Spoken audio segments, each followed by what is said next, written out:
आजपर्यंत नाही नाही म्हटलं तरी 126वी माझी आजची सभा आहे पहिली. आणि त्यामुळे ह्या सभांच्या माध्यमातून किंवा संपर्क मीटिंगच्या माध्यमातून मी लोकांपर्यंत पुन्हा एकदा जातो आणि त्यांचे विचार ऐकून घेतो, माझे विचार सांगतो आणि मी मतदानावर मशाल रूपी मतदान करा अशा पद्धतीचे आशीर्वाद तुम्ही द्या अशी मी मागणी करतो. पण जबरदस्त प्रतिसाद आहे, उत्साह सुद्धा दांडगा आहे आणि खरं म्हणजे इंडिया आघाडीचे सगळेच पदाधिकारी कार्यकर्ते एकजुटीने एक दिलाने ह्या प्रचारामध्ये सहभागी झालेले आहेत. देवेंद्र फडणवीसांना नाईलाजाने कालच्या सभेमध्ये ते बोलावं लागलंय. पण दुसरं तुम्ही लक्षात घ्यावंच लागेल की देशाचे गृहमंत्री अमित शहा हे 24ला येणार होते, त्यांनी तो दौरा रद्द केला. कारण ह्या पडणाऱ्या उमेदवाराच्या प्रचारामध्ये जाण्यापेक्षा न जाणं बरं हे त्यांनी स्वीकारलं.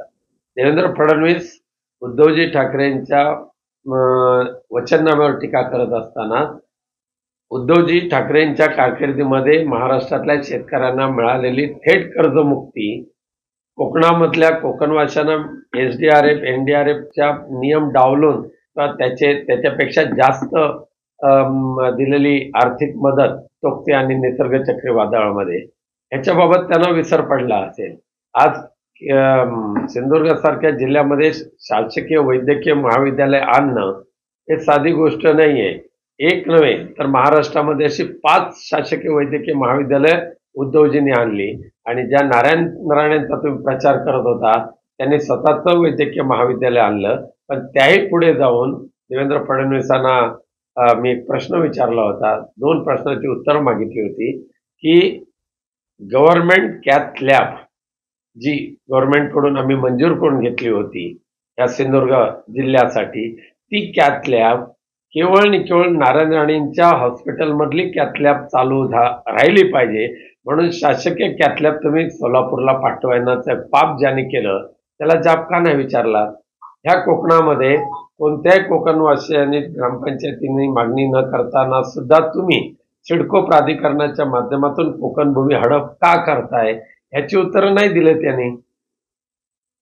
नारायण राणेंनी 99 सालापासून कोकणचा मी कॅलिफोर्निया करणार असं सांगायला सुरुवात केली. पण त्याच्या उलट ह्या कोकणला भकास करण्याचं काम नारायण राणेंनी केलेलं आहे. कॅलिफोर्निया करायचं तो सोडा, तो या जिल्ह्यातली भूमी हडप प्रकल्पाच्या नावाखाली जमीन हडप करण्याचं जेवढं तुम्ही काम केलं आहे, ती जमीन जरी तुम्ही मोकळी करून लोकांना दिलात तरी खूप काय केल्यासारखं होईल. आणि त्या खासदार कशाला, आता तुम्ही केंद्रामध्ये या नरेंद्र मोदींच्या मंत्रिमंडळातले तुम्ही मंत्री आहात हे तुम्ही विसरलात. आणि ज्या खात्याचे मंत्री आहेत ते खातं MSME ह्या 80 कोटी लोकांच्या हिताचं आहे हे सुद्धा त्यांना आठवत नाही. आणि तुम्ही कॅलिफोर्निया करण्याची भाषा काय करता? तर स्वतःच्या मंत्रिमंडळाचा अर्थ तुम्हाला कळला नाही ते तुम्ही या कोकणला काय तुम्ही भाग्य मिळवून देणार? मोदींना मत म्हणजे महागाईला मत, मोदींना मत म्हणजे बेरोजगारीला मत, मोदींना मत म्हणजे हुकुमशाहीला मत, मोदींना मत म्हणजे देशाची फाळणी करायला निघालेल्या दुसऱ्या हुकमी राजवटीचा हे मत असेल, हे आता लोकांना कळून चुकलेलं आहे. माझ्या प्रचाराचा 3रा आणि शेवटचा टप्पा सुरू झालेला आहे. दररोज 4 ते 5 जिल्हा परिषदेच्या मीटिंग आम्ही घेतो, लोकांपर्यंत जातो, उन्हातानामध्ये फिरतो, रखरखत्या उन्हाची पर्वा न करता फिरतोय.